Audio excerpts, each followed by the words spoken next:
Hi, Randy here from the Institute for Creative Solutions, and this is done over 300 recordings on vibrant health through natural living. And what I want to talk about today is if you're tempted by one of those holiday coffee drinks, think twice about it. They often have twice as much sugar as is recommended for a whole day of sugar in the RDAs in the US, and 400 calories from sugar, and what did they say, 15 teaspoons worth, and comes to 63 grams in one of the top selling holiday drinks. That it looks scrumptious, but it's a major dessert which you ought to share with someone at your table at the end of a big meal once a month, not as a morning breakfast.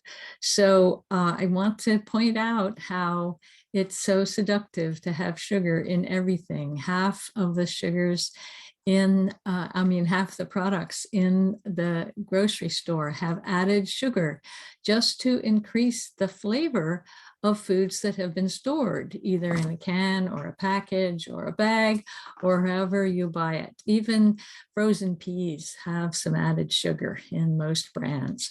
So be aware that it's always there, and it causes major issues, as I've said so many times, but it's still there. And we have to be discriminating about what we put into our bodies because it affects our immune system, our liver, our moods, and our pancreas, because it has to produce more insulin to take care of all that sugar coming in suddenly. And it affects the lining of the digestion and the lining of our arteries. So it leads to high blood pressure, to heart disease, to diabetes, to obesity, to immune suppression, and so on. So I took all the white stuff out of my pantry and kitchen back in 1971, and I don't let it back in. Clear stuff too, no clear oils, no salts, no sugars, and no white flour.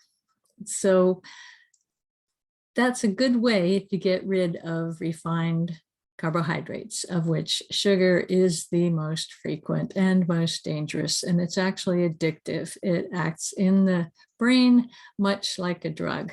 So we need to be careful how much we take and how often we take it. And if you're in a habit of really needing a lot of sugar in your coffee or in other things, you need to break the habit by cutting way back on carbohydrates for 2 to 3 weeks, and your body will be able to readjust so you're not relying on that injection of refined sugars instead of burning fat or letting your liver put out the carbohydrates gradually so that you have steady moods.